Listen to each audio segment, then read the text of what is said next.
Hello everyone, welcome back to the channel. If you're new here, my name is Wing and I just wing it. So this channel is all about filmmaking and camera gear with a mix of vlogs, travel videos, short films, review of the latest equipment. Basically, if it has a lens and can tell a story, I'm probably talking about it.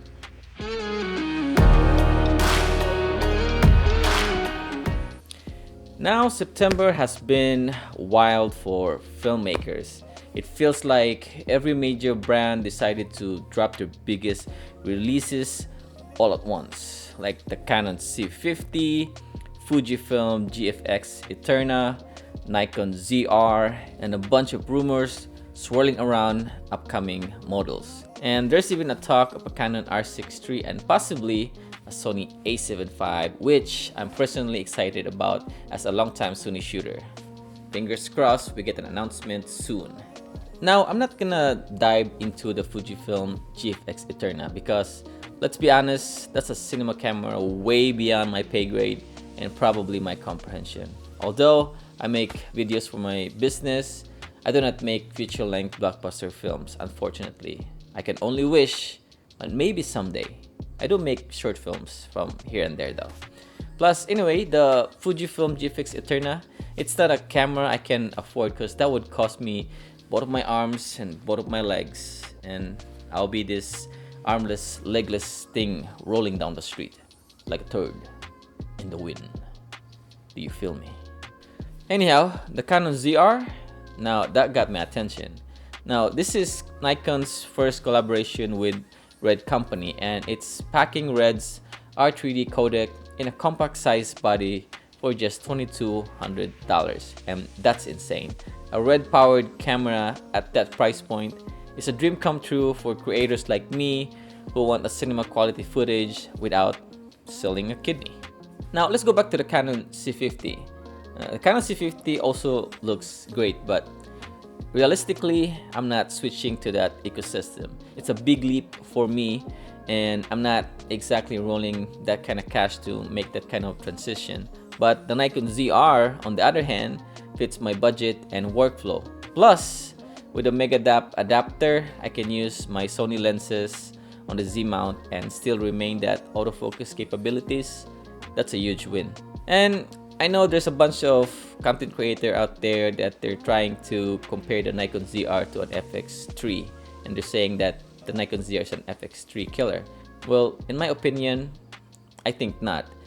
For me, Sony's FX3 set the standard for compact, affordable cinema cameras for content creators.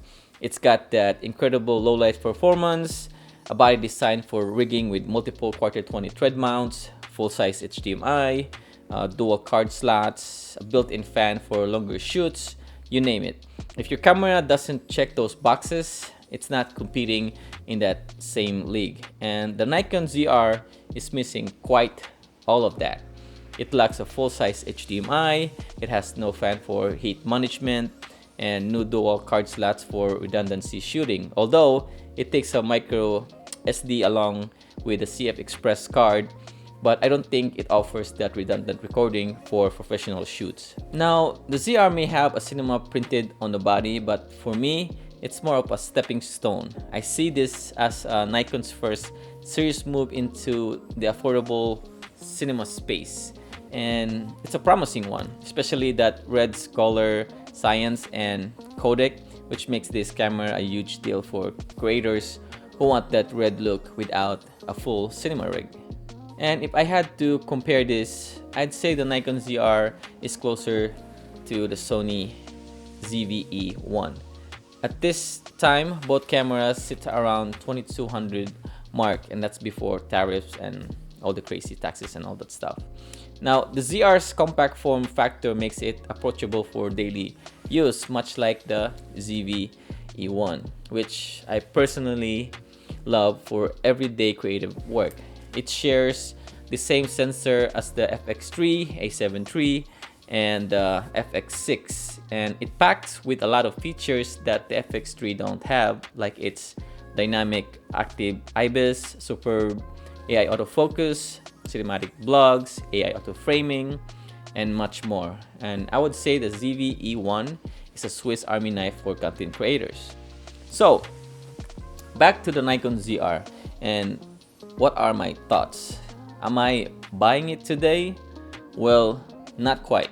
I'm holding off until the end of the year, or at least until Sony officially announces the A7 IV. Why? Because I want to see how it stacks up. And yes, the Nikon ZR is an incredibly exciting release that's turning heads into the filmmaking world. Designed as a compact, still-style camera body, it delivers far more than its size, offering cinema-quality footage through its powerful combination of red and Nikon color space. For creators who've always dreamed of stepping into red cinematic image but couldn't justify the cost or complexity, this camera feels like a breakthrough entry point. Now, what makes it even more compelling is its innovative design. The ZR is the first compact camera to feature a massive 4-inch fully articulating screen, which practically eliminates the need for an external monitor and makes the micro HDMI port a non-issue. That, combined with its 32-bit float onboard recording, means I can keep my setup minimal and still capture a professional grade visual and sound. An absolute win for creators who value portability without compromise.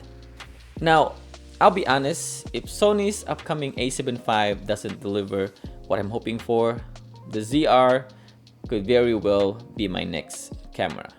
Sony has been unusually quiet lately, but I have a strong feeling they're preparing for something big. The recent Sony Kando event, where content creators have already started posting clips and behind-the-scenes moments, is a strong indicator that an announcement is on the horizon. I'm betting it's the A7 IV, and I'm genuinely excited to see what they bring to the table. As a longtime Sony shooter and invested in this ecosystem, I want to see them step up and respond to the wave of new cameras hitting the market. And yes, there's a lot of pressure on Sony right now. Until they make their move, the Nikon ZR is looking more and more like a serious contender for me. If Sony doesn't deliver, I just might find myself getting the ZR. We'll see how it all plays out, but for now, the Nikon ZR is definitely on my radar. So what do you think? Are you waiting for the A7 IV too, or have you already decided to go with the Nikon ZR? Let me know in the comments down below. I'm really curious to hear your thoughts. And that's it for today's video. If you're still here, you know that you're awesome, and I truly appreciate it. Thank you for hanging out with me today. Give this video a thumbs up if you like this video. Subscribe to my channel if you haven't already, and don't forget to click that bell icon so you won't miss of my future videos. Until then, I'll see you in the next one. Ciao. Tag your friends, like and subscribe, comment below. If I make this follow, don't let this flop, wait till the end, like for part 2. I'm going viral, I'm going viral.